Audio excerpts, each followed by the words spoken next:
Thank you, Laura.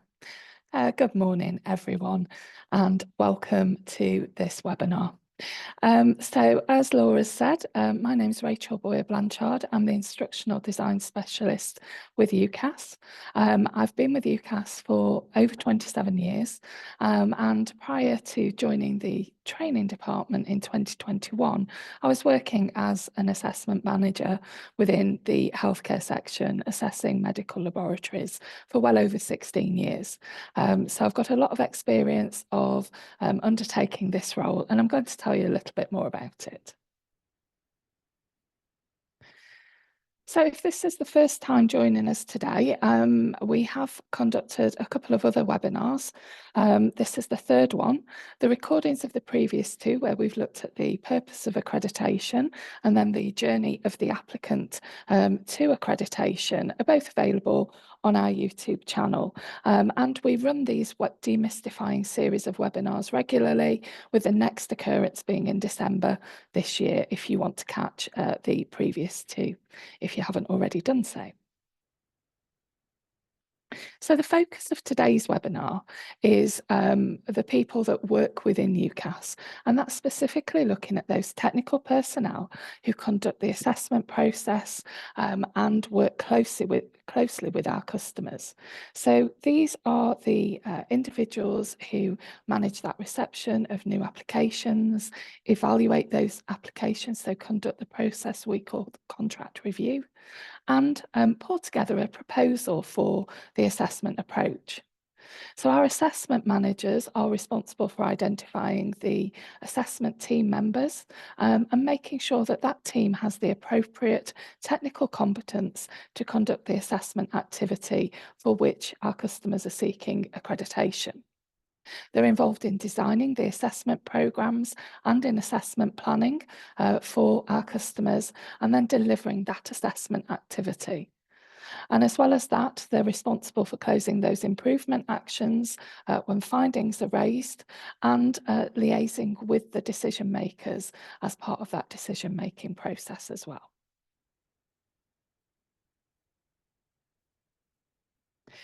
So by way of explanation, UKAS is split into various technical sections, and accreditation covers a wide and diverse range of technical sectors, and the delivery is served by these sections that include agriculture, food, life sciences and asbestos, engineering, construction and physics, corporate certification and verification, development of new areas of accreditation and the management of scheme integrity, the healthcare section, and also forensics.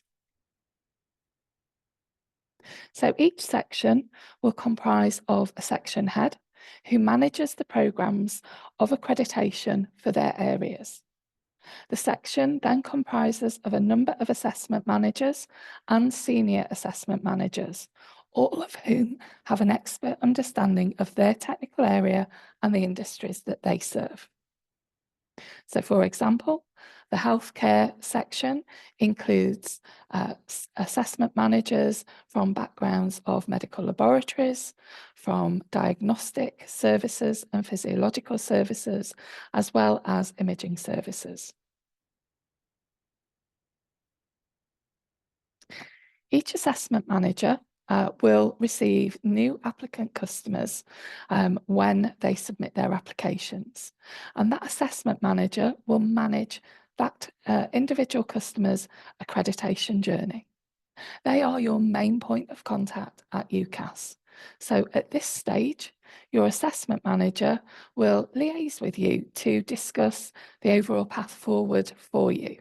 We'll explain what the process is from application through to grant of accreditation, and we'll guide you on the next steps. They'll try and understand a little bit about your business or your market or area specifically, and they'll have high-level discussions with you about the accreditation standards, and that's to gauge your readiness, your preparedness. They'll also highlight common pitfalls, things that we know most applicants might struggle with at some point or another on their journey, and give you areas to think about as part of that initial discussion. They'll discuss your management system implementation and determine where you are and whether you're at an infancy stage or whether you've got a more mature system already in place. And overall, we'll try and give you a general steer on the likely timescales for that assessment activity and any associated costs. This very much depends on the scope of what you're applying for accreditation for. So there is no one size fits all, and therefore it's really important to have those discussions up front and early on to get at least an idea about what those timescales might be. They can be impacted by the availability of technical expertise or by a lack of clarity about the areas that you're seeking accreditation for. So it's really good to have those discussions early on.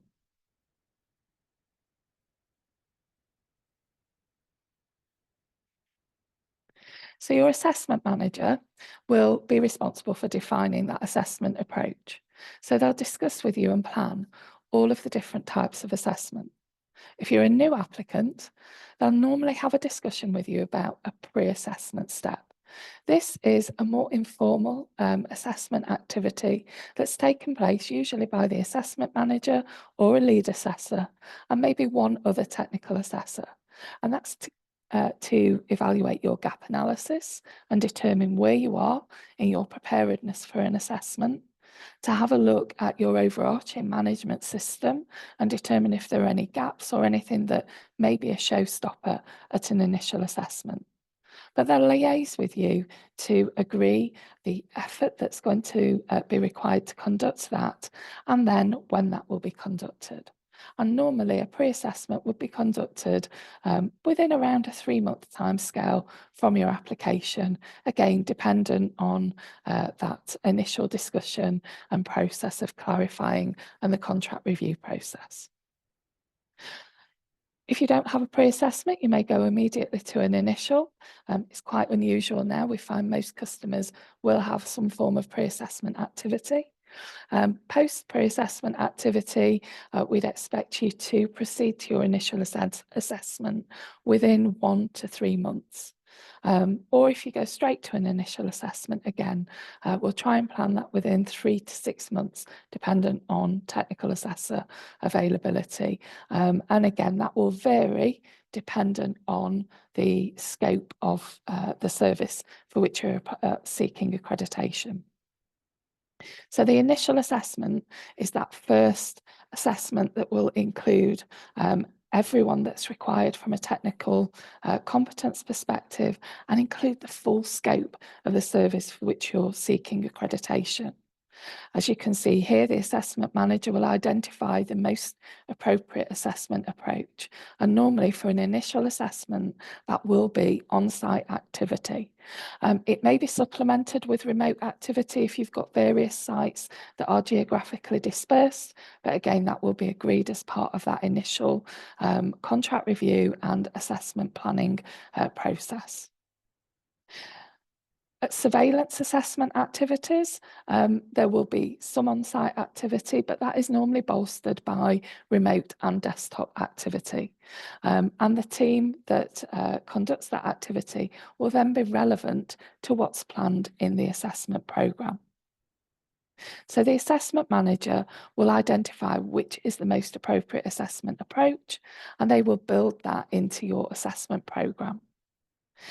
If you submit an extension to scope, so that is something that you want to add on to an existing scope of accreditation, we will look at the best point at which to do that in your cycle of assessment activity, and we'll look to plan that in within a time frame. There should be a discussion there with you about when you would like that assessment activity as well, because what we will try to do is meet your needs as a service.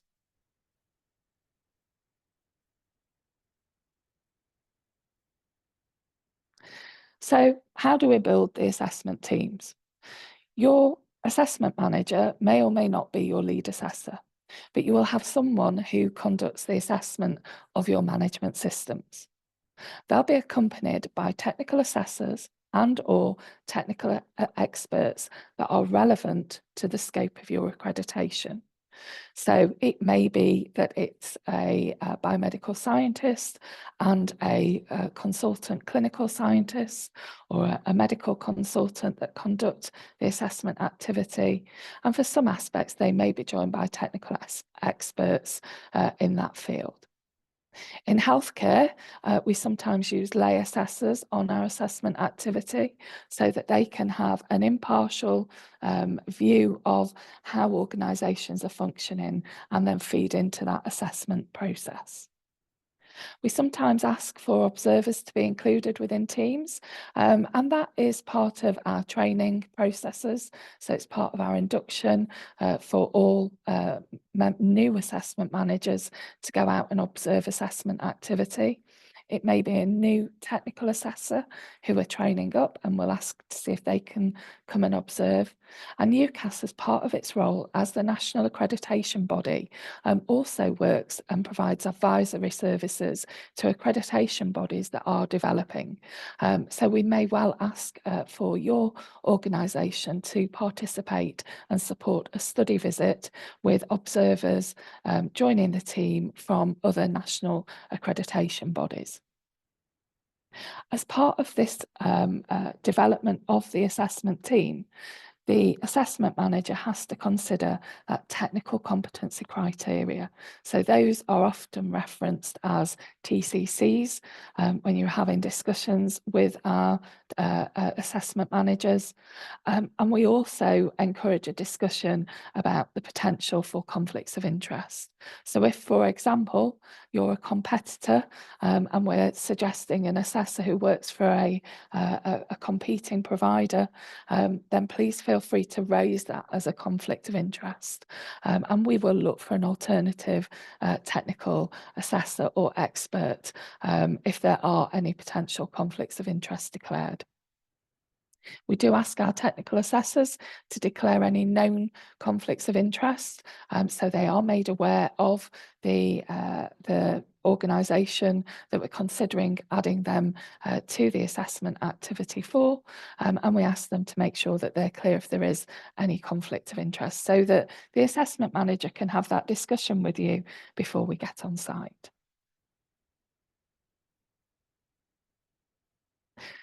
So how do we manage the assessments?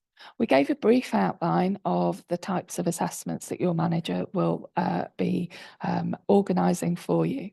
So once you've had your initial assessment and you've achieved a grant of accreditation, we enter a 4-year cycle of assessment activity.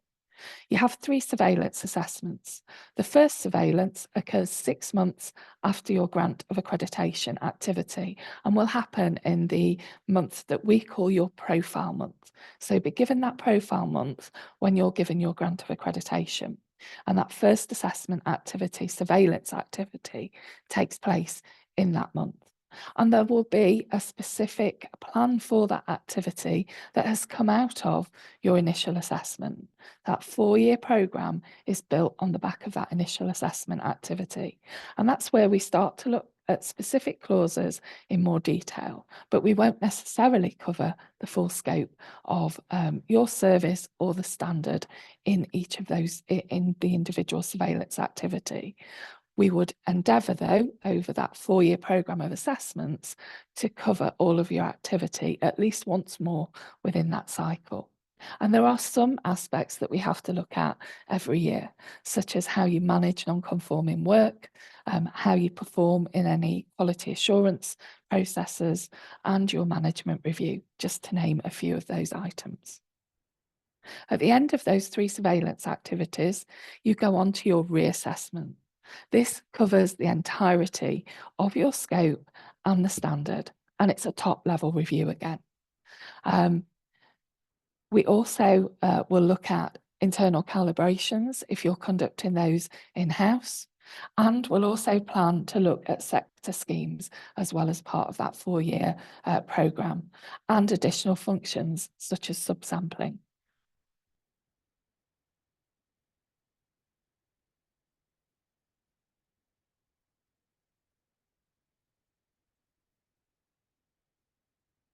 Okay, so When we're delivering those assessment activities, as I've said, the annual assessment, the surveillance activity is usually on site, but it may be a blended approach. And that depends on how we evaluate any risks that are relevant to your service, and then how that will impact if we're not on site to assess.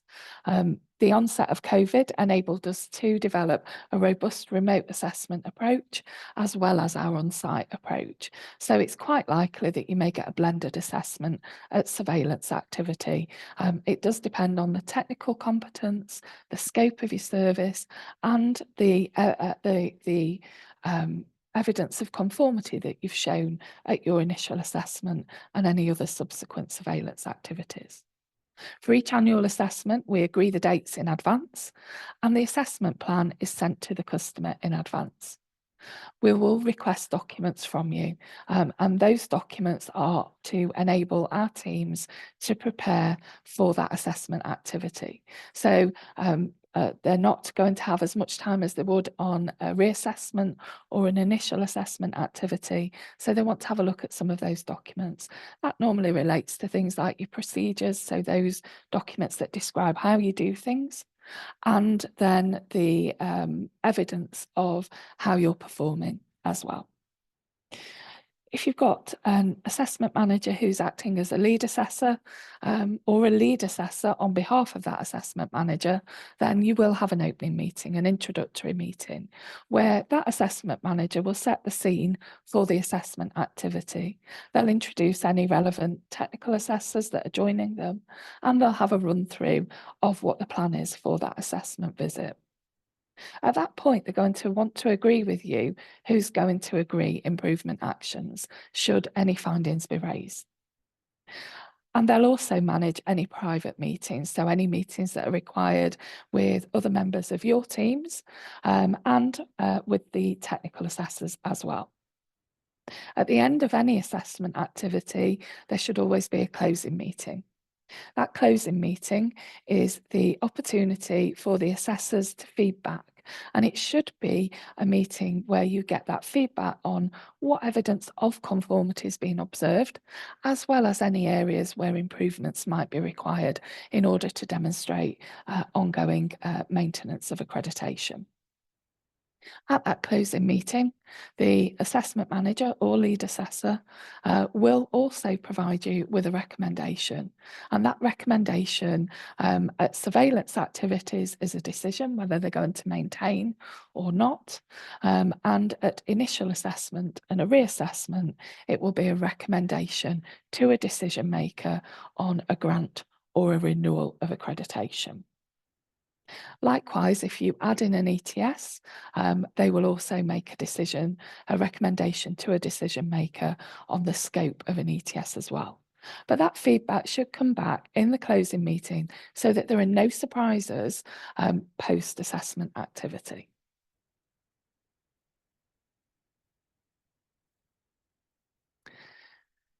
At an assessment, there may be findings that are raised. Those findings should be discussed with you as the applicants, and it should be clear what the objective of that finding is. So what is the gap in conformity with the standard for which you're seeking accreditation?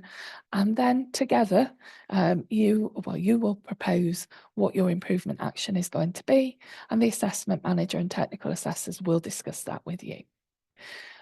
Actions are normally required to be completed within 1 month of a surveillance activity and a reassessment. Or if you're on an initial assessment or an extension to scope, then you're given 3 months to close those improvement actions. The assessment team members will review the evidence that you submit and will also want to understand what you've identified as the root cause and what was the extent and impact of the finding that was identified, so that they can see that you've managed the risk that is associated with any findings that have been raised. When they do that evaluation, they will either close that finding or they'll request further evidence. If they request further evidence, again, you'll be given 10 working days to submit that evidence for review. So overall, this process is now conducted through your customer portal. So you're able to submit your evidence in response to the report and findings that you receive from the assessment manager or lead assessor. And what that does is all of that assessment activity creates packages which support the decision-making process. So in UKAS, there is a decision maker for all areas, and for areas like healthcare, we've got a number of those available. And they're an experienced member of the team who is authorised to independently approve the assessment approach. So they'll evaluate the contract review right at the very first part of your accreditation journey, but they'll also do that at other points as well. So for example, if you submit an extension to scope, they'll have a look at that contract review for that, and they will independently evaluate whether or not the correct construct of the team has been put into place and that the appropriate effort has been allocated.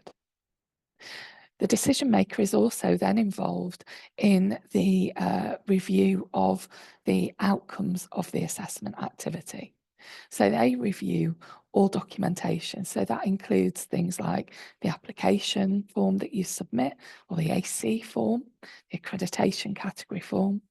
They will look at the reports on that assessment activity, and that includes the findings that are raised, and they'll look to that to confirm that the assessment activity has adequate coverage of enough breadth of your scope for which you're seeking accreditation, and that we've gone to enough depth to give us confidence in the recommendation that has been made. If they're not sure about any part of that, they'll send questions back to that assessment manager, and that assessment manager will have to answer those as part of that decision-making pathway.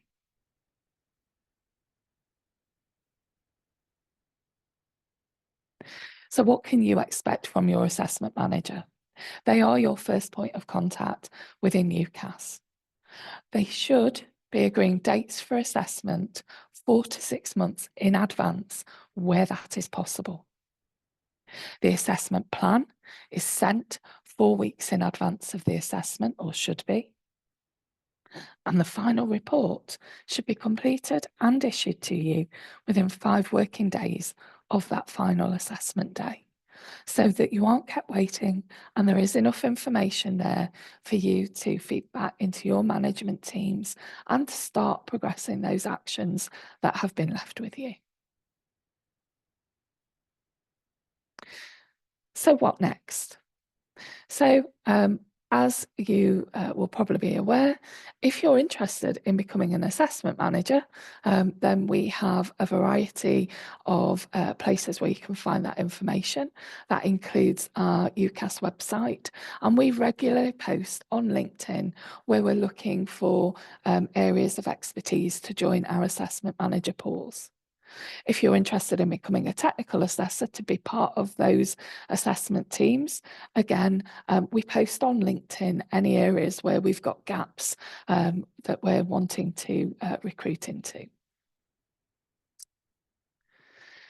So if you're at the start of your journey, we have some tools for you now to enable you to get to that point of application and to be able to get that contact with an assessment manager. We have a whole suite of readiness self-assessment tools that are available from the UKAS website, and those are in place now for all of our standards, and will guide you through an evaluation to determine your state of readiness to proceed to an application. At the end of completion of one of those readiness self-assessments, you'll get a report back that gives you an indication of what your next steps should be, and whether there's further things that you need to collate or pull together before you can proceed to your application for accreditation. UKAS has a whole host of publications that are available and that we utilise to support our assessment activity. These are available from our website, and we would strongly encourage you to sign up on that website to receive the publications update. All of our organisations are required to comply with any current editions of those UKAS publications, and that does include some technical policy statements. What you should also be aware of if you are an applicant is the international publications that are relevant to your areas of accreditation and comply with any of those that are categorised as mandatory. So organisations must ensure that they've either got current copies of those publications or have direct web access to those documents. And again, we'll discuss that with you. Your assessment manager will discuss that with you when they make that initial contact with you. As well as the publications, what we also have to support you on your journey is the UKAS Training Academy. We've got digital learning, so we have e-learning that's available for you, and virtual training with interactive courses to enable you to grow your knowledge in a variety of areas. If you visit our website, you can have a look at our catalogue, and you're now able to self-enrol within any of our material. So you're able to buy that and get yourself onto our courses if you need support in understanding some of those standard awareness requirements. We also offer face-to-face learning. Both that and our virtual learning give you an opportunity to meet other learners. They give you that opportunity to network with people just like you in the same position and share your experiences, but also to grow networks of support. Our training's held in specific training venues, and we have trainers who are practicing assessors. So our trainers are all experienced in conducting assessment activity, and many of them have been assessment managers with UKAS or technical assessors, and cover the whole scope of the services that we offer.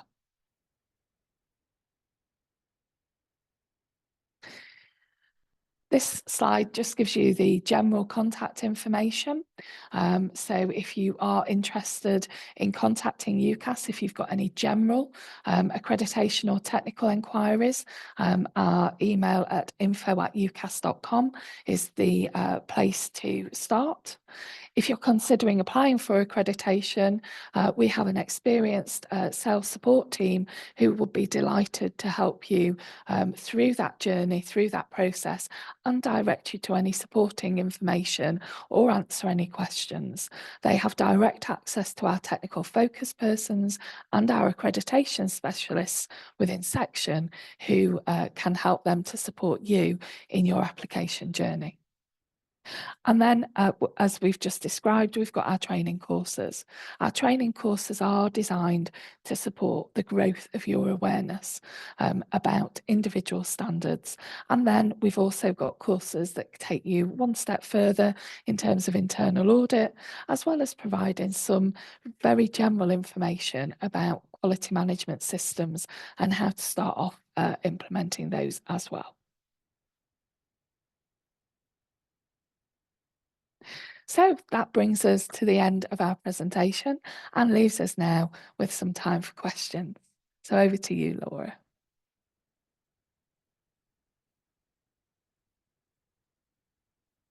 Hello there. Thank you very much, Rachel. That was very comprehensive. Really appreciate that. We actually have had some questions. However, if anyone has anything else they'd like to ask, then please do drop it in the Q&A section, and Rachel and I will look at it now. And also one of the email addresses that wasn't on there was my email address for the communications team. If you need to get in touch with us, then it's just communications@ukas.com. But you'll get that when I send the recording round later in the week anyway. Someone's asked a question about how is the competence of the assessment managers or the technical experts recorded and verified? and who provides this assessment? Okay, so all of our technical assessors and assessment managers have to complete an application form for their role within UKAS. Those technical assessor application forms are reviewed by relevant professional bodies. So those will be members of our professional advisory committees who will evaluate those applications and the technical competence that is declared. And then they will be added to our induction and onboarding processes. So those technical focus persons that I mentioned earlier will also then be supporting those individuals into post and into role, and will evaluate. And the competence of both technical assessors and our assessment managers is evaluated as part of direct observation through the assessment process as they start to conduct any activity for us before they are signed off as competent. And then we have a rolling programme of regular review. So as well as providing application information, our technical assessors and assessment managers also have to provide evidence of their continuing professional development as well. Thank you, Rachel. So someone else has asked, what is the timescale for an assessment plan being delivered to the CAB by the assessment manager? And they've also asked, is this a KPI? Presumably, is that one of our KPIs? Yeah, so it is one of our KPIs. It's also one of the questions that is issued to you post-assessment in the survey. So we will ask for feedback on that, and it should be with you really no later than 4 weeks before your assessment activity, and ideally the earlier the better, specifically if they're asking for a lot of information up front. So no later than 4 weeks, but ideally earlier if we can. Thank you. Okay, so we've also been asked a question about readiness assessments. I confess I do know the answer to this, but it says, is there a readiness assessment for 17024? I don't believe there is there at the moment? I think that is still being developed at the moment. I think that's the last one that hasn't gone live at the moment, but I can double check on that and we can get back to you. Okay, I do actually have the contact details for that, the person that asked that question. Lovely. So we could always give them a bit of an update on when we expect that to become available. Okay, somebody else has asked, slightly confused by this question. They said, what are the basic requirements to become an assessment manager in an inspection body organisation accredited by UKAS? Is an individual certified to ISO 9001 eligible to become an assessment manager in an inspection body organisation? Do you think that they mean quality manager? I'm not sure. If they're talking about what is a minimum requirement in an inspection body, I wouldn't be able to answer that because I've not got experience of working in inspection bodies. So I'm not sure. I think we need a little bit more clarity on that question, please. Yeah, also, I mean, an assessment manager wouldn't be working within an inspection body. The assessment manager is very much a UKAS role. It is. But obviously there are usually quality professionals within the accredited organisations that are responsible for maintaining that accreditation. So it might be that. Right. Okay. Somebody else has asked, is it a requirement for a technical assessor or a lead assessor to declare that they are working or assessing a competitor? So I guess what they mean is if you're an assessment manager for one organisation that competes with another, do you need to declare that you're assessing both of them? So an assessment manager, it's not a normal expectation that because you're employed by UKAS, so there should not be a conflict of interest. All of our customers are treated individually and confidentially as well. So you wouldn't be comparing like for like, you wouldn't be disclosing information from one customer to another. If it was a technical assessor, then absolutely. If it's an assessment manager who has worked at an organisation that they're then going in to assess, again, we would try and avoid that where possible, but we would look for them to declare that if that has happened. And also we would look for that organisation to let us know if they think there's a perceived conflict conflicts of interest as well. Okay, thank you. Okay, so somebody has asked, is there any option to have an informal pre-application review where an assessor would come out to the place of works? And they've said that they've clarified that they're speaking particularly with reference to IQIPs. So that would be a pre-assessment. It would, yeah. Yeah, so we, and I think that's something that you would have to discuss with your assessment manager about that availability for a pre-assessment activity. But it's certainly something that we would recommend any new applicant to take, because it gives you that opportunity to meet your assessment manager or lead assessor and to have relatively informal discussions, because we're not going to document any findings or non-conformities. We'll report on any gaps that we see during the course of that assessment activity, but it's not a formal assessment as your initial. So yeah, I would strongly recommend discussing that with your assessment manager. Okay. So someone else has asked, is it accreditation with UKAS mandatory for hospital laboratories? It's not a legal requirement at the moment, but what we do see is that there are certain bodies that will require accreditation to provide certain services. So, for example, screening services will often stipulate that the tests must be conducted by an accredited laboratory service. Some contracts may require accreditation. So it's not a government requirement at the moment, but there are some contracts within the NHS that may require a laboratory fulfilling that contract to be accredited. Thank you.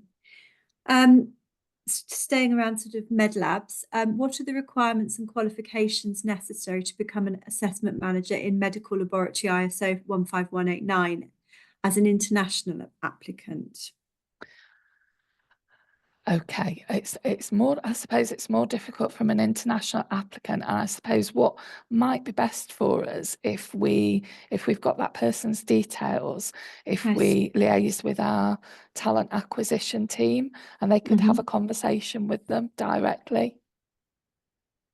Yes, yes, that's great. I can suggest that they, if that's something that they are interested in doing, then they get in touch. That's fine. Okay. Somebody else, changing the subject completely. In a 4-year cycle, are the first 3 years surveillance and the 4th year a full assessment? That's right. Yeah. So your first surveillance should be 6 months after your grant of accreditation, and then the second surveillance will be a year from that. Third surveillance another year, and then your reassessment the year after that. So they should happen ideally within the profile month. Where there is slippage, it's normally down to technical assessor resource or difficulty that we've got in convening a team with the competence to fulfil the assessment of that scope. Thank you. And how many times is an organisation able to resubmit a non-conformity? If you get to your 3rd round and you've still not cleared the finding, what we would normally look at is having a discussion either remotely or coming back on site to actually look at that. But that's normally a point at which we'd look at, what's going on here, why is an organisation struggling to resolve that finding, so that we can have that discussion and make sure that there is that ability within that organisation to resolve that finding. Okay, thank you. And someone's asked, are some of the positions of assessors part-time, whereby they can continue their existing role within a company and also act as an assessor for UKAS? Okay, so the assessment manager role is a UKAS appointed role, and it's normally a full-time role, but we've got a variety of different contracts there. But that person would normally have, their primary employer would be UKAS. Technical assessors, however, come from the field. So those individuals are people who will have a contract with UKAS and agree to do maybe 3 assessment activities per year, and then they will continue working out in the sector, but will be contracted in to conduct assessment activity for us. So yes, so it is feasible as a technical assessor for you to be still working in the field, but conducting assessment activities in the sector within which you work. And actually that is, you know, for us, it's where you as individuals see the benefit, because you're getting to see other organisations and how they demonstrate conformity. And you know, even sometimes our technical assessors and organisations have discussions about how best not to demonstrate conformity as well. So it really does give a bonus to an organisation if they've got someone within their team who's also a technical assessor, because they are getting that experience out at other environments that becomes invaluable, and because of the interaction with the rest of the team and with UKAS as well. So each section will have technical assessor updates and information that goes out to those individuals. So they generally get that information slightly before it hits the customer, because we're preparing them for any changes that take place. Lovely. We've had a couple more questions about KPIs, actually. Okay. Someone, I'm not sure if you'll be able to answer this. What is the longest time you would expect to wait to have an extension to scope assessed with a yes or no decision? So yes, what's the longest time for that? It does vary. I was going to say it's a bit of a depends. It is, yeah. It is, and it depends. So that the whole process, I really wouldn't want, and I know it happens, and I think, you know, we know it happens. It's an area that UKAS is putting a lot of effort into improving the processes that are in place. The ideal would be that your application's in and you get your extension to scope assessment activity within 3 months of submitting that application, and that then you're able to, if you're able to resolve those findings within that 3 months, that's taking up to the 6-month window, and then the final decision ideally within another month. So around about 7 to 8 months for a simple, you know, run-of-the-mill process. But it does vary, and it depends on what there are so many variables in that step that can impact on the length of that process. So, you know, that would be the ideal. The reality is dependent on multiple variables, and some of which are outside of UKAS's control. Yeah. So somebody else has asked, do all findings have to be written down before a technical assessor leaves the site? And if they are not, what should you do? Okay. I mean, does a TA need to complete their report prior to leaving? So the capture of findings, so there should be no surprises, is what I would say. So if they are not written down, I mean, in my experience, it's best to make sure everything's captured, that you as an applicant have had sight of what is being captured. It tends to be all on screen now. So it's a case of sitting with your applicant and working through what you're documenting. But the improvement actions must be proposed. So in reality, you've got to have that discussion. So you've got to know what those findings are and be clear which clauses are impacted upon, to then be able to propose your improvement action, because that's your action. So it should be captured.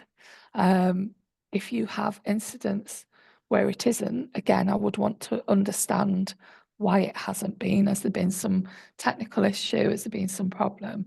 And likewise, any delay in that, it should be immediately as that person returns to their desk, to the ability to be able to send that information should hit you. So if you haven't been left with them, it should be no more than 24 hours after they have left you that you get your improvement actions, the findings that are documented. But in my experience, I would want to do that before I leave site.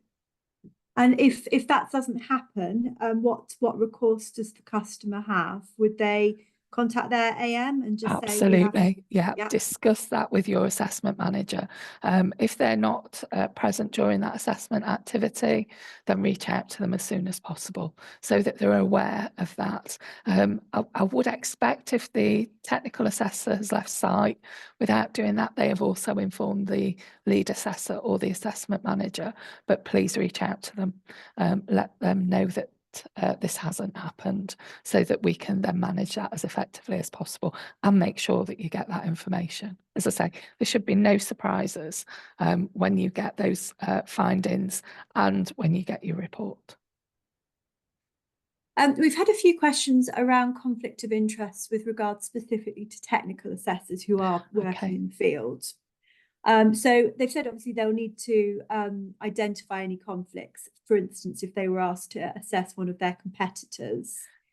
And then they've gone on to say that basically, if they're still working for a company, then how would it be possible for bias not to creep in? And how could they be impartial if they're working in the same field for the companies that they are assessing if they work for a competitor? Because technically any company working within the same field would be a competitor.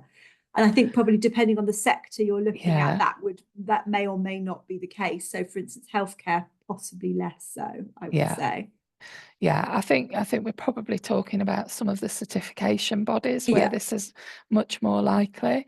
So, you know, we have to manage impartiality. It's something that as part of our accreditation, we've got to manage. We are reliant on customers and technical assessors being open and honest and fulfilling our integrity values as well. But that will be evaluated. So, and that's the reason we have the decision maker sat as an impartial reviewer of that reporting process, because they will look at that. So our decision makers look not only at the report of the assessment, but they're looking at that contract review. So again, our decision makers have knowledge of the areas and the sectors that are applying for accreditation and the scopes, and often the knowledge of the relevant individuals that have got the expertise to conduct that assessment activity. So they will evaluate that as part of that contract review process. But absolutely, if as a customer you think there's a conflict of interest when your team information is sent out to you, is communicated to you, talk to that assessment manager, highlight that, so that we can look at how we manage that, because that is something that we've got to do. Thank you. So more questions about technical assessors. So if you're a technical assessor, would you always need to be working in the field? And if not, is there a time limit on how long you can be a technical assessor without working in the field? So I presume a sort of a limit between your last live job and working as a technical assessor. Presumably that's a concern around skills and it is, which is why we've got the continuing professional development aspect that's part of that ongoing review of competence of our technical assessors. So if they're working in a very fast flowing developing sector, and they've retired, then we're going to have to heavily evaluate if things are developing at a fast pace. UKAS will evaluate how long it's been and what their continued professional development is in the absence of working in that area. How familiar are they with the changes that are taking place, any changes in legislation, any changes in mandatory documents like the IFMDs. So those get evaluated, that continued competence will be evaluated, and that continued professional development, in order to establish whether it's acceptable for someone to continue working. Thank you. Someone has asked, how many assessment managers do we have at UKAS in the healthcare field? Oh, in the healthcare field, in total, I think there's just over 60 assessment managers now that cover imaging, physiological services and medical laboratories. Yeah. Okay. And that actually brings us to the end of the questions for today. If anyone's got any other questions, then please send them to communications@ukas.com. Or if anyone wants to follow up on questions that they asked, then please email me on communications@ukas.com and reply to the email I'm going to send you later in the week with the recording. And I will make sure that someone who is qualified can answer that question. But further to that, all I can say is thank you to everyone who joined us on Monday morning or Monday afternoon. And thank you, Rachel, for such a comprehensive and robust overview of this topic. It's been really useful. Thank you. Thanks, everyone. Thank you. Okay, I'm going to end the webinar with that.